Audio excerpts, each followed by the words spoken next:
आप देख रहे हैं यंग बाइट्स, मैं हूँ आपके साथ पूजा ठाकुर। आज के हमारे आइडियाज़ एक्सचेंज के प्रोग्राम में मैं आपकी मुलाकात करवाने जा रही हूँ दीपक अपाई से, जो कि चार्टर्ड अकाउंटेंट है। और क्या कुछ रोल एंड रिस्पॉन्सिबिलिटीज़ इनकी रहती है, और क्योंकि अक्सर हम देखते हैं कि काफ़ी डिफ़िकल्ट काम इनका रहता है, और ऐसे में इनसे इनकी जर्नी के बारे में जानते हैं। हमारे साथ जुड़े हैं दीपक जी। सबसे पहले आपका बहुत-बहुत स्वागत है यंग बाइट्स में। Thank you Pooja ji, Deepak thank ji, you. हमारे आइडियाज़ एक्सचेंज के प्रोग्राम में क्या कुछ आप अपने व्यूज़ जो है शेयर करना चाहेंगे? सबसे पहले हम आपकी जर्नी के बारे में जानना चाहेंगे, किस तरह की यहाँ तक की रही है? जर्नी आई क्लियर्ड सी इन 2003। जी। 2003 में मैं सीए बना था। अब आज 21 साल 22 साल हो गए हमें सीए बने। शुरू की थी हमने एक छोटे से ऑफिस से। आज हम with the grace of God we are 10 partners. तो हमारा अपना ऑफिस अपना सेटअप है जहाँ बैठे हैं हमारे। बाकी जो आप मैसेज की बात कर रहे हैं या वो कह रहे हैं, बस एक ही मैसेज हम सबको देते हैं कि भाई ईमानदारी से अपना काम करो। चाहे जो भी कर रहे हो, चाहे आप सीए हैं या आप बीइंग अ जर्नलिस्ट या कोई भी आप फील्ड में हैं, आप अपना काम ईमानदारी से करिए तो रिजल्ट्स विल फॉलो। जी। मुझे बताइए क्या कुछ रोल एंड रिस्पॉन्सिबिलिटी एक सीए की रहती है, और कितनी डिफ़िकल्टीज़ आती हैं इसमें? रोल्स एंड रिस्पॉन्सिबिलिटीज़ की बात मैं ऐसे करूं, आपने सुना होगा एक हमारे प्रधानमंत्री मिस्टर नरेंद्र मोदी जी ने भी कहा था कि सीए की स्टैंप और एक प्राइम मिनिस्टर की स्टैंप, जाके जब कहाँ सीए की स्टैंप लग जाती है तो वो ज़्यादा वैलिडेट होती है। आप ऐसे लेके चलिए, हमारा जो सीए का एक्ट बना था 1949 में बना था, और हमारा जो कॉन्स्टिट्यूशन ऑफ इंडिया 1951 में बना था।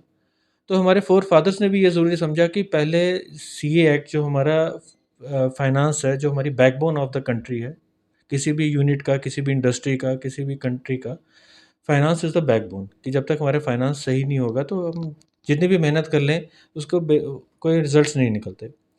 तो उन्होंने ज़रूरी समझा कि 1949 में पहले उन्होंने चार्टर्ड अकाउंटेंट एक्ट लाया, फिर आगे कॉन्स्टिट्यूशन हमारा इन द मीन टाइम जब वो तैयार हो रहा था 51 में वो तैयार हुआ। रिस्पॉन्सिबिलिटीज़ ये है कि जितना भी बेसिकली गवर्नमेंट हम पे डिपेंड करती है कि we are arms of the government. कि जो लोग अपना टैक्स दे रहे हैं वो प्रॉपर टैक्स दें, चाहे वो सैलरीड क्लास है या बिजनेस क्लास है या कोई भी क्लास है, वो अपना प्रॉपर टैक्स दे और आराम से उनको कोई फैसिलिटीज़ जो चाहिए वो हम सारी दें, उनको जो गाइडेंस चाहिए वो हम सारी दें। जी। और बीइंग वही जो मैंने आपको शुरू में कहा कि अपना काम ईमानदारी से करें। जी।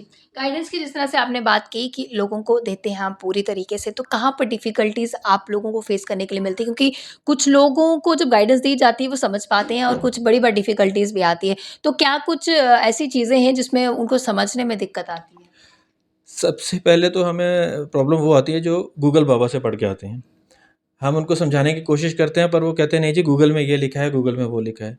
अब गूगल में जो आर्टिकल है वो उसका मतलब क्या है और उसके पीछे कॉन्टेक्स्ट क्या है वो पूरा नहीं पढ़ेंगे। वो उसकी 4 लाइन्स पढ़ेंगे और उसी से अपना पूरा माइंड बना लेंगे कि इसका मतलब ये था। ऐसा नहीं होता। अगर कोई एक्ट का कोई प्रोविज़न है, उसके क्लॉज़ेज़ हैं, सब क्लॉज़ेज़ हैं, उन सबको ध्यान में रख के उस एक्ट को बनाया जाता है। तो बस एक बार शुरू में हमें थोड़ी प्रॉब्लम आती है कि उसको समझाने में कि भाई गूगल को जो आप पढ़ के आए हैं इसको अनडन करिए, और उसके बाद जो हम समझ जब आपसे बात करते हैं या उसको समझाते हैं उसके बाद हम कहते हैं इसको वेरीफाई आप गूगल से कर लें। तो उसमें हाँ, हर कोई जो टैक्स देता है वो समझता है कि हाँ जी, मुझे जो टैक्स पे करना है वो एक जेन्युइन सही टैक्स हो, कोई प्रॉब्लम ना हो, ना ही मुझे अभी एक्सेस देना पड़े, ना ही मुझे बाद में कोई डिमांड आए। आपने अभी देखा होगा न्यूज़पेपर्स में भी आया, और हमारे कमिश्नर साहब जो इनकम टैक्स के हैं इन्होंने भी बहुत चलाया कि कई लोगों ने इनजेन्युइन रिफ़ंड लिए हुए थे, बोगस रिफ़ंड लिए हुए थे। वो सब गूगल बाबा की कारस्तानी थी। लोगों ने पढ़ लिया, हाँ जी डिडक्शंस ऐसी-ऐसी भी अवेलेबल होती हैं। किसी से समझा नहीं, अपने आप को देखा कि हाँ जी खुद ही डिडक्शन क्लेम करते हैं और रिफ़ंड क्लेम कर लिए। तो डिपार्टमेंट ने उन सबको पकड़ा। कइयों पे प्रोसिक्यूशन के नोटिसेस भी गए, पेनल्टीज़ भी उनको लगाई गई। 25-25, 25 50-50%, 25% उन लोगों ने एक्सेस टैक्स पे किया। अब ये सब उनको अवॉइड करना है तो किसी न किसी प्रोफ़ेशनल की वो गाइडेंस लेंगे तो ये सब प्रॉब्लम से वो बचते रहेंगे। तो किन-किन चीज़ों को आपको टैकल करने के लिए मिलता है?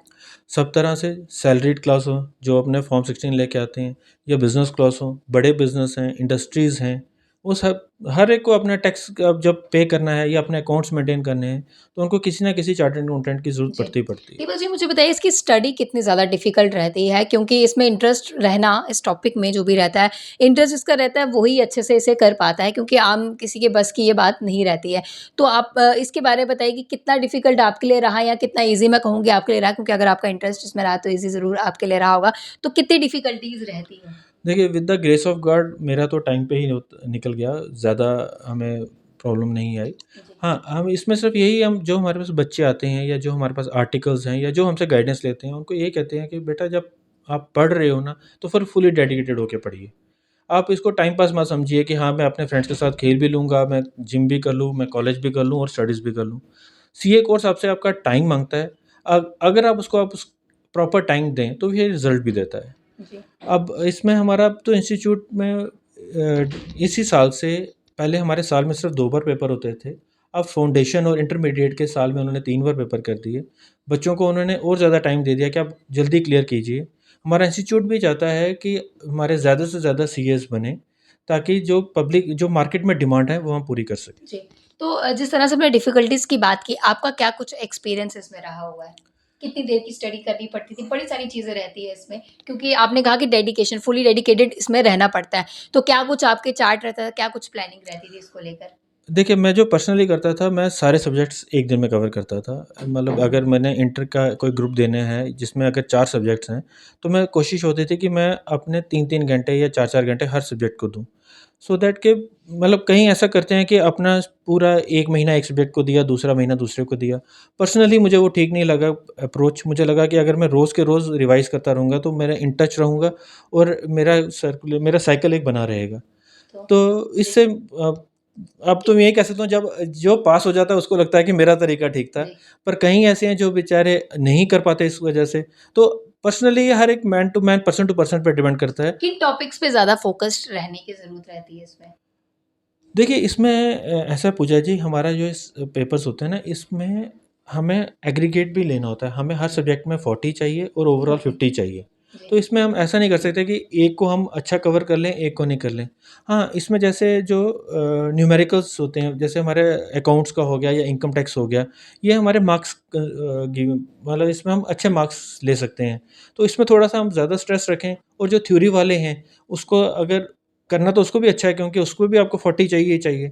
बट अगर आपको ओवरऑल जो इसकी कवर करना है, तो उसके लिए अगर आप जो प्रैक्टिकल्स हमारे पेपर्स हैं, जैसे अकाउंट्स हो गया, इनकम टैक्स हो गया, इसको अगर हम अच्छी तरह से करें, तो हम ओवरऑल आराम से बना सकते हैं। जी। तो क्या कुछ एक मैसेज जो है या जो आज के यंगस्टर है जो इस प्रोफ़ेशन में आना चाहते हैं, इसकी ओर बढ़ना चाहते हैं, तो उनके लिए क्या कुछ एक टिप्स बड़ा मैसेज आप देना चाहेंगे?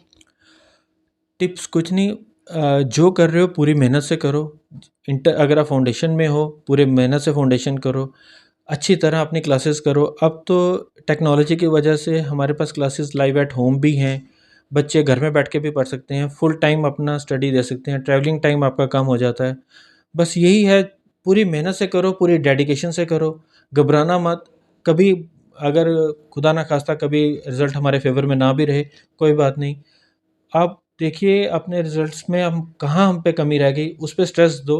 और कोई ऐसा हाय तौबा वाला सीए कोर्स नहीं है। अगर आप मेहनत से करते हैं, पूरी डेडिकेशन से करते हैं, तो definitely 100% you will achieve the जी, results. Thank you so much हमारे साथ जुड़ने के लिए। तो हमारे साथ थैंक यू दीपक। दीपक जी जुड़े थे जिन्होंने साफ तौर से बताया कि सीए में क्या कुछ रूल एंड रिस्पॉन्सिबिलिटीज़ रहती है और कितनी डिफ़िकल्टीज़ रहती हैं, कितनी नहीं रहती ये भी बताया। और जो आज के युवा हैं जो सीए बनना चाहते हैं, जो इस कोर्सेज़ के लिए जा रहे हैं, उनके लिए टिप्स भी इनके द्वारा दिए गए और उम्मीद ये करते हैं कि ज़रूर आपको ये टिप्स पसंद आएगा और अपनी लाइफ़ में ज़रूर आप इसको यूटिलाइज़ करेंगे। उसके साथ-साथ इनका ये भी कहना है कि हार हमें कभी नहीं मानी, हमें आगे बढ़ते रहना चाहिए, तभी हम कामयाबी हासिल करेंगे। अगले वीडियो लेकर फिर मैं हाज़िर होंगी, तब तक के लिए आप देखते रहो यंग बाइट्स। फिर जर्नलिस्ट अवन शर्मा के साथ मैं पूजा ठाकुर, यंग बाइट्स जम्मू।